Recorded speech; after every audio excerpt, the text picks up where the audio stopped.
बिहारी दास सुरछत नाही, उरझ अरुण पट पीरे पीरे। श्री बिहारी दास जी की स्थिति कैसी है? नेत्रों से नेत्र मिल रहे हैं। श्री जी और श्याम सुंदर के नेत्र एक दूसरे की प्यास बुझा रहे हैं। कानों के कुंडल यहां श्री जी के, वहां श्याम सुंदर, वे भी मिल रहे हैं। दोनों के हस्तकमल एक दूसरे से मिल रहे हैं। अरे औरों की बात छोड़ो, यहां ठाकुर जी को पीरो पटका और श्री जी की गुलाबी चुनरी भी एक दूसरे से मिल रही है। और इन सबन के बीच में उलझे पड़े हैं श्री बिहारी दास जी। ऐसे उलझे 3 दिन तक दातुन करते रहे यमुना जी के तट पर बैठे बैठे। और 3 दिन तक वहां निधिवन राज में बिहारी जी के दर्शन ही नहीं हुए। क्यों? बिहारी दास जी सेवा करते थे और वो 3 दिन से वहीं यमुना पुलिन पर बैठे, अब प्रकट वृंदावन का दर्शन कर रहे हैं। हमारे हरिदासी परंपरा के वैष्णवों का प्राण धन है ये पद। दातुन करते करते करते करते करते और इस रूप का दर्शन, इस माधुरी, इस अद्भुत भाव का दर्शन, भाव साम्राज्य में प्रवेश कर गए। 3 दिन में अविरल रक्त धार मुख से बहने लगी। कपड़ों पर होते हुए वो धार बहती हुई यमुना जी में जाकर के मिल गई। कुछ वैष्णव यमुना में स्नान करने के लिए गए आगे घाटों पर। उन्होंने देखा कि यमुना जी में रक्त की धार कहां से आ रही है। उसके पीछे पीछे जाकर के देखा तो देखा बिहारी दास जी मुख में दातुन कर रहे हैं, नेत्रों से अश्रुधार, मुख से रक्त धार। कुछ हरिदासी परंपरा के वैष्णवों ने आकर के कान में कहा, कुंज बिहारी श्री हरिदास। जब स्वामी जी का नाम सुना तब चेतना आई। नेत्र खोल करके देखो, बोले अरे इतना सवेरा है गो। अरे भैया मैं तो अभी स्नान ना कियो, बिहारी जी के श्रृंगार भी ना किए। वैष्णवों ने रोका, बोले बिहारी दास जी आप कब बैठे थे यहाँ पे? बोले अभी अभी सवेरे भोर में आयो, दातुन कर रो, स्नान कर, अब जाऊं, अब क्षमा कर दियो ना, एक विलंब है। विलंब 3 दिन हो गए आपको, आप 3 दिन से बैठे हो यहाँ पर। 3 दिन से बिहारी जी भूखे प्यासे शयन शैया पे लेटे हैं, उनके श्रृंगार ही नहीं हुआ, दर्शन ही नहीं हुआ, भोग भी नहीं लगा। तब बिहारी दास जी गए और बिहारी जी के चरणों में प्रणाम करके बोले, सेवा पूर्ण भई अब मेरी, अब मैं सेवा नहीं कर सकता। मैं समझ गया नाथ, आप मुझे वो अप्रकट वृंदावन क्यों नहीं दिखा रहे थे, क्योंकि फिर मैं आपका नहीं रह पाऊंगा, आपकी सेवा में फिर मैं नहीं आ पाऊंगा। नाथ क्षमा करो, अब तो उस अप्रकट वृंदावन में ही रहना है। और श्री बिहारी दास जी उस अप्रकट वृंदावन में प्रवेश कर गए। बंधुओं, भक्ति की ठौर कहां है? हम सेवा कर रहे हैं, हम नाम जप कर रहे हैं, हम कथाएं सुन रहे हैं, हम तीर्थ यात्राएं कर रहे हैं, अनुष्ठान कर रहे हैं, इन सब का अंत कहां है? हम ब्रजवासियों से पूछो तो वही अप्रकट वृंदावन, वो हमारी ठौर है। हमें लाल जी सदा ऐसे ही मिलते हैं। सुबह मैं कई बार लाल जी से प्रार्थना करके सोता हूं, रात्रि में शयन करा, मैं लाल जी कल सुबह ऐसे मिली हूं, कोई को नहीं बताऊंगा, मैं किसी से नहीं कहूंगा। सुबह जब उठाऊं तो ऐसे मिल जाइयो, फिर भले ही ऐसे आ जाइयो। एक बार तो अनुभव करा, कभी एकांत में ठाकुर जी के पास बैठे होते हैं, लाल जी से कहें, लाल जी थक गए होंगे, हार गए होंगे, पौड़ जाओ, मैं किसी से नहीं कहूंगा, आप लेट जाओ थोड़ी देर। जिस दिन वो स्थिति, अभी वो स्थिति नहीं आ रही, इसका मतलब हम चूक कर रहे हैं कहीं पर। जिस दिन वो स्थिति आ जाए, समझना बस अब हमारी ठौर है, यही हमारा सर्वस्व है। ऐसे हमारे श्री बिहारी दास जी, ये पद मैं गाता हूं, मेरा रोम रोम आनंदित हो जाता है। तब से हमारे बिहारी जी फिर गृहस्थियों की सेवा में आ गए, क्योंकि भैया ये विरक्तों के तो कोई पता ना है कब कहां चले जाएं। बिहारी जी बेचारे कहीं भूखे प्यासे बैठे रह जाए, इनकी कब भाव समाधि लग जाए कहा पता। कम से कम गृहस्थी अगर एक भाव साम्राज्य में गया तो दूसरा तो कर लेगा ना सेवा। बस इसलिए बिहारी जी की सेवा ऐसे गृहस्थियों में आई। बंधु आपको पता है, हमारे यहां बिहारी जी कृष्ण को नाके हैं, श्री किशोरी जी को बिहारी जी के हैं। हाँ, यहां पर बिहरत लाल बिहारिणी दो, श्री किशोरी जी को बिहारिणी के हैं। बिहारी जी एक प्रकार से किशोरी जी को कहते हैं, हरिदास परंपरा के वैष्णव। सब जगह भैया बात तो वही है, हमारे माई श्यामा जू को राज। श्री किशोरी जी जाके अधीन सदा ही सांवरो, या ब्रज को सरताज। कल एक भाव में कह रहा था कि हमारे ठाकुर जी टेढ़ा मुकुट क्यों पहनते हैं। उसके पीछे भी एक पद श्री स्वामी हरदास जी का ही पद है।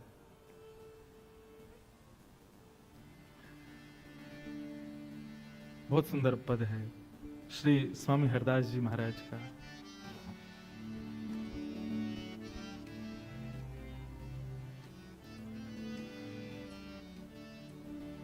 जहां जहां चरण परत प्यारी जू तेरे, स्वामी श्री हरदास जी महाराज कह रहे हैं, जहां जहां चरण परत प्यारी जू तेरे, ताहां ताहां मन मेरो करत फिरत पर छाई, ताहां ताहां मन मेरो करत फिरत पर छाई।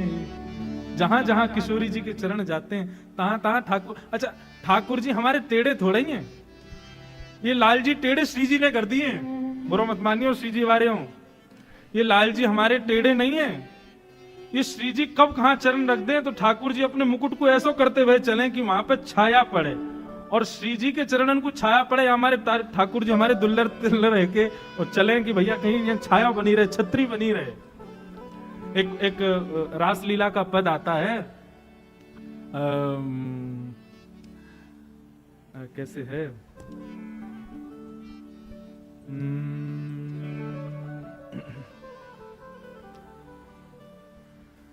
रास को एक पद है, अभी स्मृति में नहीं आ रहा है, आए तुरंत बताऊं। ठाकुर जी टेढ़े कैसे भय वह मैं बता मैं ठाकुर जी स्वयं।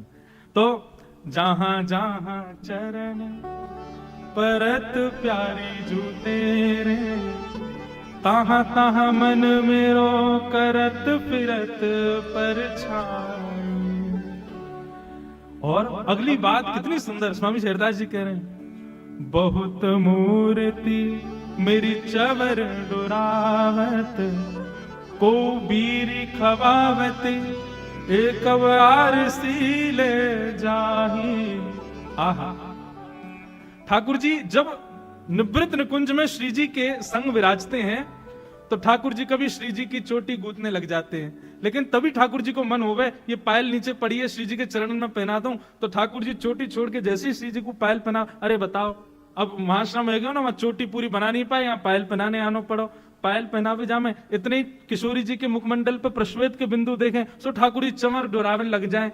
ठाकुर जी कहें भैया एक सेवा मेरी पूर्ण ना होवे, दूसरी सेवा की इच्छा है जाए। सो ठाकुर जी अनंत रूप धारण कर लेते हैं, एक रूप से चमर डोराते हैं, दूसरे रूप से चोटी गूंथते हैं, तीसरे रूप से पायल पहनाते हैं, चौथे रूप से आरसी दिखाते हैं, पांचवें रूप से भोग लगाते हैं।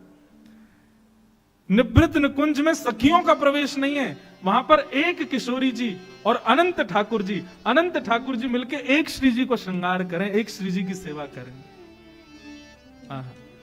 स्वयं ठाकुर जी कह रहे हैं, बहुत मूर्ति मेरी चवर डुरावत। इसके दो भाव हैं, एक भाव तो यह कि हमारे लाल जी अनंत रूप धारण करके श्री जी की सेवा करते हैं, कहीं श्री जी की कोई सेवा में रह ना जाए। प्रसाद की सेवा भी, आरसी की सेवा भी, जल की सेवा भी, सब अनंत रूप धारण करके स्वयं ठाकुर जी करते हैं। या फिर दूसरा भाव कहें तो श्री जी की सेवा में जो भी सहचरी हैं वो सहचरी नहीं है, वो स्वयं ठाकुर जी ही आते हैं। मतलब समझ में आई बात? ललिता हो, विशाखा हो, चंद्रावली हो, आदि आदि जो भी सखियां हैं, ये सब सखियां बाहर सखी हैं। श्री जी के अंतःपुर में आते ही ये सब सखियां बाहर ही रह जाती है। ठाकुर जी ही अनंत सखियों के सहचरियों के रूप धारण करके भीतर आते हैं, और श्री जी की प्रत्येक सेवा स्वयं ठाकुर जी करते हैं। क्यों? कोई यदि मन में भाव रखे कि मैं श्री जी की सेवा करूंगा और ठाकुर जी कहें भैया नेक पीछे रहियो, यहां पे केवल हमारा ही अधिकार है, लेकिन तू फिर भी हठपूर्वक करेगा तो को लगेगा कि तू कर रहा है, लेकिन तू नहीं करेगा, तेरे भाव से मैं ही करूंगा, क्योंकि श्री जी की सेवा तो मेरा अधिकार है। आप भले ही श्री राधा मुख से बोल रहे हैं, अभी अभी मैंने भी बोला, मुझे लगेगा मैंने कहा, लेकिन वास्तव में जब श्री राधा शब्द उच्चारण मैंने किया, मेरी जिह्वा पे ठाकुर जी आके बैठे हैं, क्योंकि श्री जी के एक भी भाव को ठाकुर जी अपने से दूर नहीं जान देते, सब स्वयं करते हैं। हम सब तो केवल एक भाव मात्र हैं, एक साधन मात्र हैं। श्री जी की प्रत्यक्ष और परोक्ष सब सेवाएं स्वयं ठाकुर जी करते हैं। बहुत मूर्ति मेरी चवर दुरावती, को बीर खबावती, एको आर सीले जाही, और सेवा बहुत भातन की, जैसे कहे को तैसे करो। जैसी स्वामिनी जी आज्ञा करेंगी, वैसी सेवा जैसी वो कहेंगी वैसी करने को मैं तैयार हूं। जो रुचि जानो जाही, जैसे श्यामा जी को रुचि हो वो सब करने को हमारे लाल जी तैयार है। श्री हरिदास के स्वामिनी श्यामा को, भले मनावत दाए उपाही। श्री किशोरी जी को मनाने में, रिझाने में, उनको सुख पहुंचाने में श्याम ठाकुर जी कोई अवकाश करते नहीं है। सब स्वयं ठाकुर जी अपने निज करों से ही करते हैं, निज भाव से ही करते हैं। अब भले हम लीलाओं में खूब हास्य विनोद आदि सब प्रकट करते हैं, लेकिन अंतरंग भाव से देखो तो हमारे लाल जी सदा किशोरी जी के सुख को ही विचार करें, उनको जैसे सुख मिले वही लीला करें, वही कृपा करें। तो ऐसी हमारी श्यामा जी, उनके दर्शन की अभिलाषा प्रकट भई है महादेव के हृदय में। ठाकुर जी ने आज्ञा करी कि उनको पुकारो, कृपा करेंगे, पधारेंगे। तब महादेव ने अनंत ऋचाएं प्रकट की, अनंत भाव प्रकट किए, और अनंत भाव साम्राज्यों को प्रकट करके महादेव दर्शन पाके आज एक निष्ठ रूप से विराज रहे हैं। ऐसी हमारी श्यामा जी को बारंबार प्रणाम।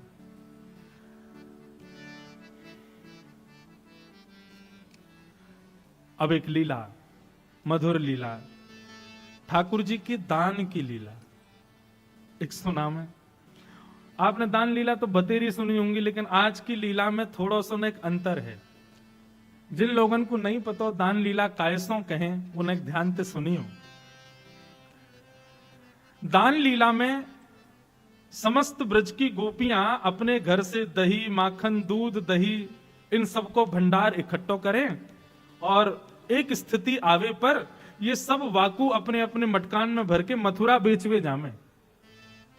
अच्छा, इसके पीछे भागवत में कथा आती है कि ये कंस ने प्रतिबंधित किए हुए थे वृंदावन, बरसाना, नंदगांव आदि में, कि भाई कोई भी मक्खन निकाल के, दही निकाल के अपने प्रयोग में नहीं लेगा, जितना निकाला सब लाके मथुरा में दो। यदि किसी दिन छापेमारी हो गई, जैसे आजकल छापे पड़ते हैं, ऐसे कंस भी कभी कभी सैनिकों को भेजता था, ब्रजवासियों के घर को टटोल के आओ। यदि कहीं पर एक दो घड़े से ज्यादा दही, मक्खन, दूध मिल जाते थे तो फिर कंस दंड देता था। इसलिए नियम था ब्रजवासियों का कि वो कुछ भी इकट्ठा करते, गौरस सब जाके मथुरा देना पड़ता था। लेकिन ठाकुर जी को जब ये बात पता चली, तो पहले जब ठाकुर जी जब छोटे थे तब तो ठाकुर जी ने चोरी करी, लेकिन ठाकुर जी ने जब बड़े है गए तो ठाकुर जी ने मन में विचार किया भैया अब चोरी वोरी नहीं करनी चाहिए, अब कहा करें। तो मथुरा के मार्ग पे ठाकुर जी खड़े है जामे, थाड़े है जामे, और वहां से आवे जावे वाली गोपीन सो दान मांगे। और दान भी कैसे मांगे? कर के रूप में। जैसे टोल टैक्स होते हैं रोड पे, इस रोड पर आप चल रहे हो, इसका कर देना पड़ेगा, इस रोड को बनाने में जो पैसा लगा उसकी पूर्ति करो सरकार की। तो ऐसे ही ठाकुर जी ने नाकाबंदी बना रखी है मथुरा के मार्ग पे, और जैसी गोपियां वहां से आती हैं, सिर्फ ठाकुर जी ठाड़े है जाए, अरे गोपी कितकू जा रही है? लाला मथुरा को जा रहे हैं, दूध बेचवे, दही बेचवे, मक्खन बेचवे।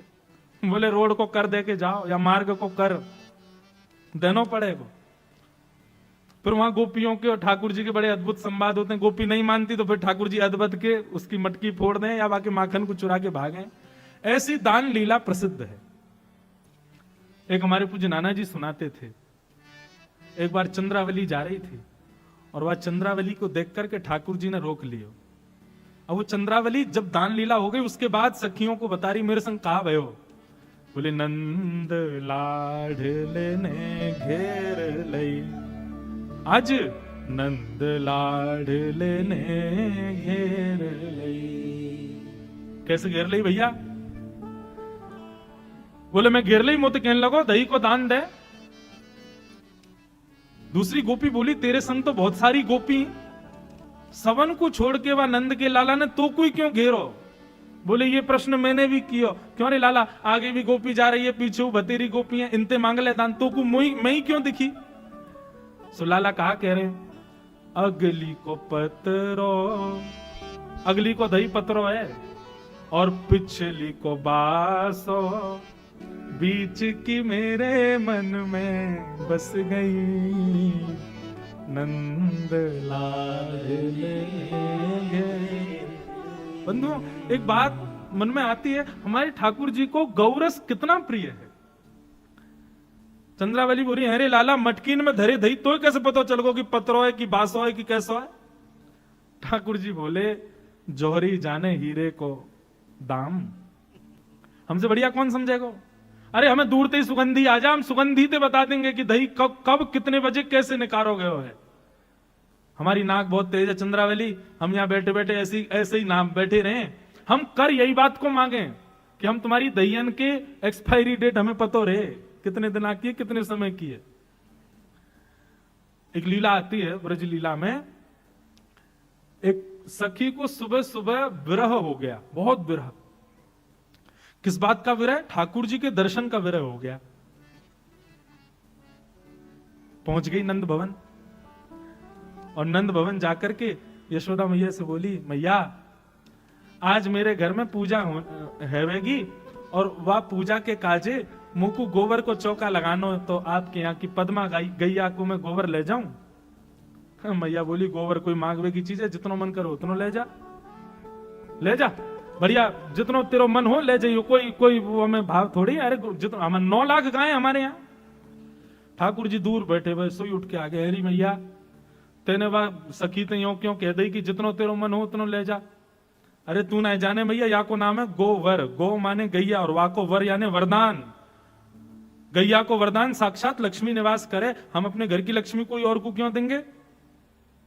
मैं जा रहा हूं देखवे के काज, ज्यादा नहीं ले जा, ये गोबर चोटी है, घर घर के गोबर ने चुराए ले। मैया बोली लाला यहाँ में भी तू कहा बात करे? अरे गैया को गोबर ले जा ना मैया, ऐसे कैसे ले जाएगी? तू ना जाने हमारे नंद बाबा की जितनी संपत्ति बढ़ रही है या गोबरंत ही बढ़ रही है।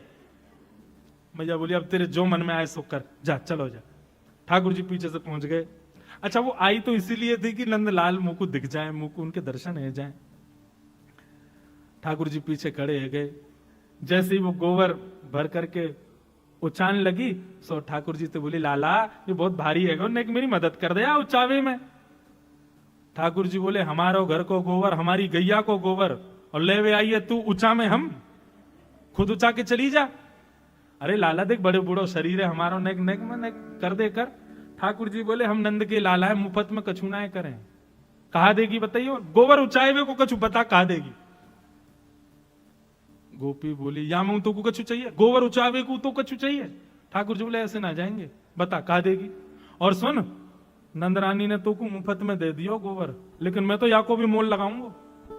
बता इतना गोबर लेके जा रही है, कहा देगी? गोपी बोली लाला मैं जितने कढ़ैया भर के गोबर ले जाऊंगी उतना सुंदर माखन लोना तो को दूंगी। ठाकुर जी तो नाचने लगे। अच्छा माखन लोना देगी? बोले हाँ दूंगी। बोले अच्छा कैसे देगी? बोले जितने कढ़ैया भर के ले जाऊंगी उतने दे दूंगी। ठाकुर जी बोले हमारी गणित तो है ना, हम पढ़वे लिखवे तो गए ना, हमें तो पता ना तू कितनी ले जाएगी। अब 3 4 ये हम पे गिनती आती तो हम बताते, हमें आवे ही ना है कछु, हमें कैसे पता चलेगा तू कितनी लेके गई? कछु और होना चाहिए जैसे हमको पता चले कि तू इतना लेके गई है। सो गोपी बोली लाला एक काम करें। बोले कहा? बोले मैं जितने गोबर के थाल भर के ले जाऊं मैं उतनी टिप्पी गोबर की तेरे मुख पे लगा दूंगी। ठाकुर जी बोले हाँ जे बढ़िया है। सो गोपी उठा रही है गोबर और ठाकुर जी उठवा रहे हैं, फिर गोपी वही में से ने गोबर निकाल के लाल जी के मुख पे लगा दे। लाला एक है गए हो। हाँ जी बढ़िया। अब जैसी गोपी जावे ठाकुर जी के बढ़िया मौका है, 2-4 टिप्पी ठाकुर जी खुद ही लगा लेंगे।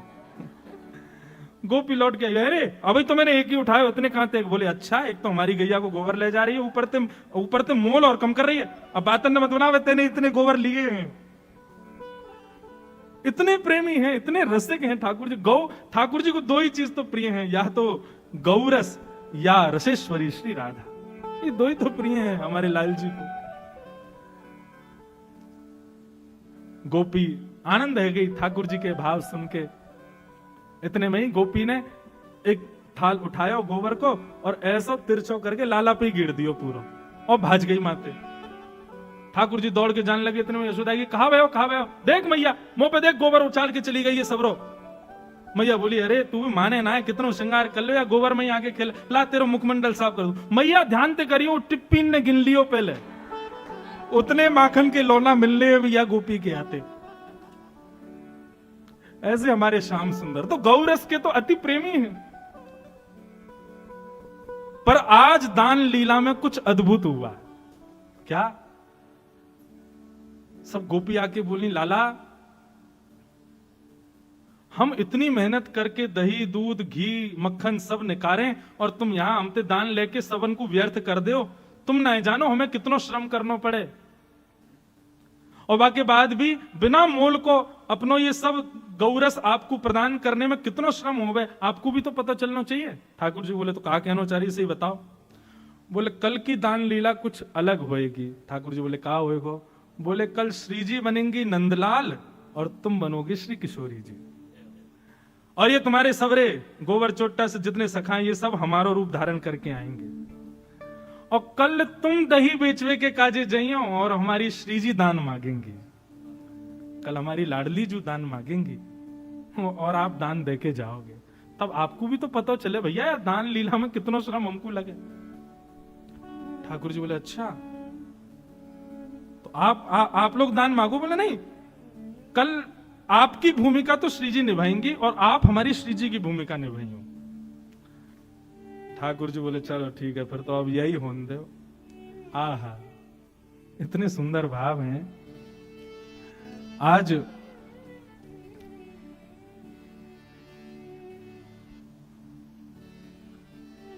ठाकुर जी किशोरी जी का रूप धारण करके और सिर पर मटकुया रख करके, गजगामनी चाल चल करके, नाक में बेसर पहन करके, चुनरी ओढ़ करके, हाथन में कड़ूला धारण करके छम छम छम ध्वनि प्रकट करते हुए, ऐसी गजगामनी चाल चलते हुए हमारे ठाकुर जी आ रहे हैं, और संग में मर्दानी चाल चलते हुए मधुमंगल सुमंगल ये सब आ रहे हैं पीछे पीछे। ये वो गोपी बने आज।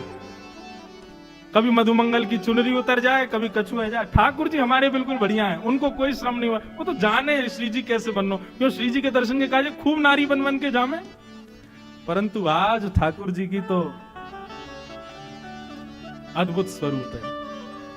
और श्याम सुंदर को आते देख, यहां मोर मुकुट धारण किए, पीतांबरी पहनी भई गौर वर्णा, श्री जी आज श्याम सुंदर के रूप में खड़ी हैं।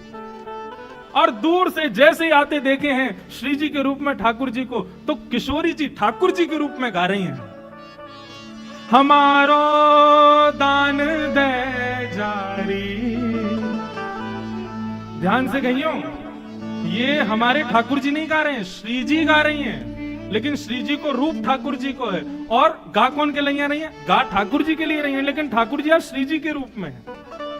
हमारो दान दे जारी, नहीं दधी बेचवे वारी, हमारो दान दे जारी, नहीं दधी बेचवे वारी, हमारो दान दे जारी, नहीं बेचवे वारी, हमारो दान दे जारी, बेचवे वारी। सुनो, आप सब नागपुर वासी सब श्री जी के तरफ के हो ना, अगर ऐसे दान मांगोगे तो हमारा लाला कभी ना देखो। अरे भैया मांगो अच्छे से, न बोलो न करताल बजाओ, बार बार इशारे करके कहो तभी दान मिलेगा। हमारो दान दे जारी नहीं दर्दी बेचवे वारी। हमारो दान दे जारी बेचवे वारी। नई अगिया नई साड़ी मटुकिया शीश पे भारी। नई अगिया नई साड़ी मटुकिया शीश पे भारी। आज लाल जी चुपके से यशोदा मैया की साड़ी लेके आए हैं, मधुमंगल ने पहराई है। उन्हें से लाला भारी सी मटकी सिर पर धर के बा बेचारी है कहीं गिर नहीं जाए ऐसे चल के जा रहे हैं और श्री जी दूर से ही देख रही है। अच्छा, ठाकुर जी को स्वभाव कभी नोच के भाग जाएंगे, कभी आके नीचे कंकड़ फेंक जाएंगे, कभी मटकी हिला जाएंगे, वही श्री जी कर रही हैं आज। अब पता चले तुम्हें कैसा लगे। कभी ठाकुर जी की साड़ी खींच जाए, कभी यहाँ पे नोच के भाग जाए, कभी मटकी हिला जाए और ठाकुर जी वाकू संभाल रहे हैं। नई अंगिया नई साड़ी मटुकिया शीश पे भारी। नई अंगिया नई साड़ी मटुकिया शीश पे भारी। चले तू चाल मत वारी, चले तू चाल मत वारी। चले तू चाल मत वारी। चले तू चाल मत वारी। नई दर्दी बेचवे वारी। चले तू चाल मत वारी। बेचवे वारी। हमारो दान दे जारी नई दर्दी बेचवे वारी। हमारो दान दे जारी नहीं बेचवे। बोल राधा स्वरूप कृष्ण की। जय हो।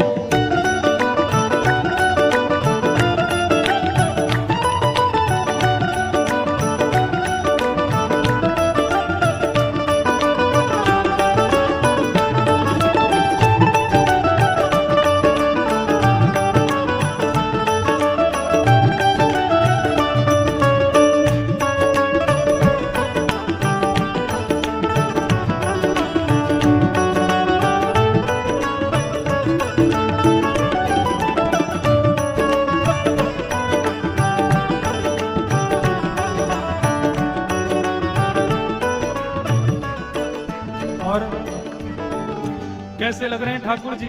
श्री जी बन के आए हैं, भारी मटकी लेके चल रहे हैं। हो झुमक झुक सुमती डोले रसीले बैन मुख बोले।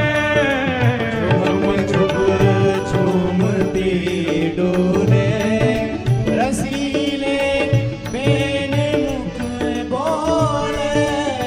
झुमक झुम झूमती डोले रसीले बैन मुख बोले।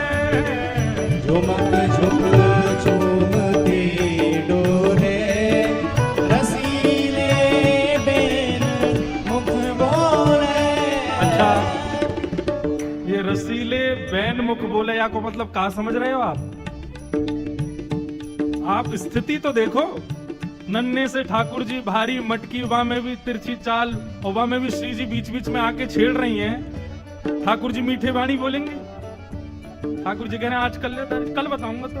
ए मधुमंगल, ये जल्दी कर या लीला जल्दी दान वान करके जल्दी चलें। अब क्रोध में भर करके ठाकुर जी बोल रहे हैं, लेकिन स्वरूप श्री जी को धारण कियो तो चाह के भी क्रोध आ नहीं पा रहे हैं। रसीले बैन मुख बोले झुमक झुक झूमती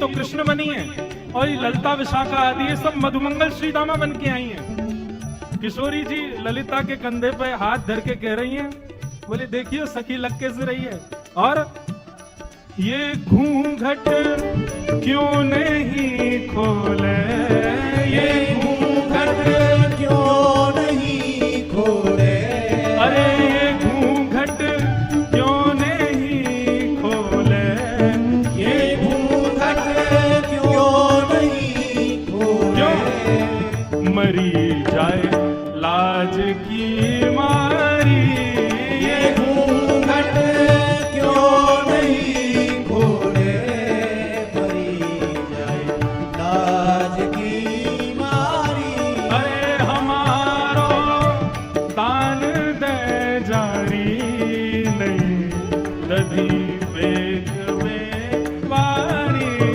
हमारो दान दे जारी, दधी बेच बेवारी, हमारो दान दे जारी नहीं दधी बेग में वारी, हमारो दान दे जारी, नहीं दधी बेच बेवारी, नहीं दधी बेच में वारी, नहीं दधी बेच बेवारी, नहीं दधी बेच में वारी, नहीं दधी बेच बेवारी। आहा, ठाकुर जी आज पल्ले पड़ गए हैं, आज किशोरी जी के हाथ आ गए हैं ठाकुर जी। हमारो दान दे जारी नई दधी बेच बेवारी, नई नवेली आई है आज दही बेचवे, और किशोरी जी खूब परेशान करें। अच्छा अब तो ये तो था ठाकुर जी का रूप, हमारी किशोरी जी कैसी लग रही हैं, वहां में पीछे क्यों रहो। आहा,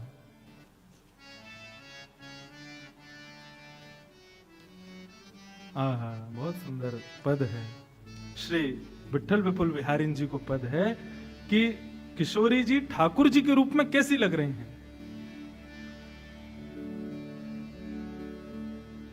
प्यारी तेरी चाल चितवनी बाकी, प्यारी तेरी चाल चितवन बाकी। अच्छा, केवल श्रृंगार ठाकुर जी को धारण कर आई हैं तो ऐसा थोड़ी है कि चाल ढाल श्री जी जैसी, आज तो पूरी ठाकुर जी बन के आई हैं, बोल भी वैसे ही बोल रही हैं, बैठ भी वैसे ही रही हैं, चल भी वैसे रही हैं, नेत्रन को भी वैसे ही मटका रही हैं। हमारे ठाकुर जी जैसे बाकी अदा से खड़े हों में, लाल जी जब भी खड़े होंगे, एक दो कारण हैं ठाकुर जी के, दो स्वभाव हैं खड़े होने के। हम खड़े होंगे तो ऐसे खड़े हो जाएंगे पीछे हाथ कर, ठाकुर जी एक तो टेक लेके खड़े होंगे, दूसरा दोनों पामन को बांको बना के खड़े होंगे। आहा, प्यारी तेरी चाल चितवनी बाकी, प्यारी तेरी चाल चितवन बाकी। और कैसी लग रही है श्री जी, बांके बसन आभरण बांके, बांके बसन आभरण बांके। कल हमने ठाकुर जी को श्रृंगार किया तो सुबह सब ढांडनिया परिवार सब आवे दर्शन करवे। कल हमने सर्वेश भैया से कहा, लाल जी कैसे लग रहे हैं, तो महाराज जी ने थोड़े वस्त्र जो है टेढ़ो सो है। मैंने कहा ये टेढ़ो ही रहेगा, ठाकुर जी सीधे वस्त्र पहन लें, सीधो मुकुट पहन लें, सीधे सब श्रृंगार करा लें, तो फिर ठाकुर जी का है काम के। श्री जी को सब सीधो सीधो है, ठाकुर जी को सब टेढ़ो ही टेढ़ो है। और सही बताऊं, अगर सीधो वस्त्र धारण कर भी लें तो हम जानबूझ के टेढ़ो कर दें वाको। बांके वसन आवरण बांके, बांके बसन आवरण बांके। बंक रेख उर आकी, बंक रेख उर आकी। प्यारी तेरी चाल चितवनी बांके प्यारी तेरी चाल चितवनी। लीला अपनी तरफ है। ठाकुर जी कैसे चल रहे हैं, किशोरी जी छेड़ रही हैं, और किशोरी जी श्री जी ठाकुर जी के भाव से लाल जी को खूब आज जो है छेड़ रही हैं। ये सब लीला अपनी तरफ है, लेकिन जब जब समय मिल रहा है ठाकुर जी भी घूंघट करके श्री जी को देख रहे हैं। हाँ, बड़ी प्यारी लग रही हैं, आज हमारी तरह खड़ी हैं। जब किशोरी जी कुछ कह रही हैं ठाकुर जी बड़े ध्यान से देख रहे हैं। अच्छा, बिल्कुल जैसे श्याम सुंदर बोलते हैं वैसे ही बोल रही हैं। बंक स्वभाव मिलन बाकी प्रिया, बंक स्वभाव मिलन बाकी प्रिया। बंक कोर रही झांकी, बंक कोर रही झांकी, प्यारी तेरी चाल चितवनी बांकी, प्यारी तेरी चाल चितवनी बांकी। श्री विठ्ठल विपुल बिहारी बांके मिले, श्री विठ्ठल विपुल बिहारी बांके मिले। विठ्ठल विपुल बिहारी बांके मिले, विठ्ठल विपुल बिहारी बांके मिले। ताते तू फिरत निशान की, ताते तू फिरत निशान। प्यारी तेरी चाल चितवनी बांकी, प्यारी तेरी चाल चितवनी बांकी। श्री कृष्ण रूप किशोरी जू की। महाराज किशोरी जी अपने रूप में रहें, ठाकुर जी अपने रूप में रहें तो सखा सखीन को मोहित करें, लेकिन किशोरी जी कृष्ण रूप और कृष्ण किशोरी जी रूप में आ जाए तो एक दूसरे को मोहित कर लें। आज तो इतने सुंदर लग रही हैं। तो आज हमारे लाल जी श्री जी बन के आए हैं, और लाल जी जितना अत्याचार करे इन गोपीन पे, श्री जी आज पहले से लिस्ट बना के लाई है, सब कर रही हैं। अरे आगू तो पता चले ही काका करे।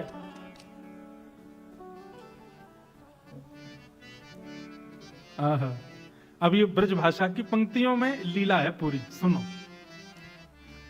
कहां चली मुख मोड़ के गुजर चतुर सुजान, कितको भली जात हो देव हमारो दान।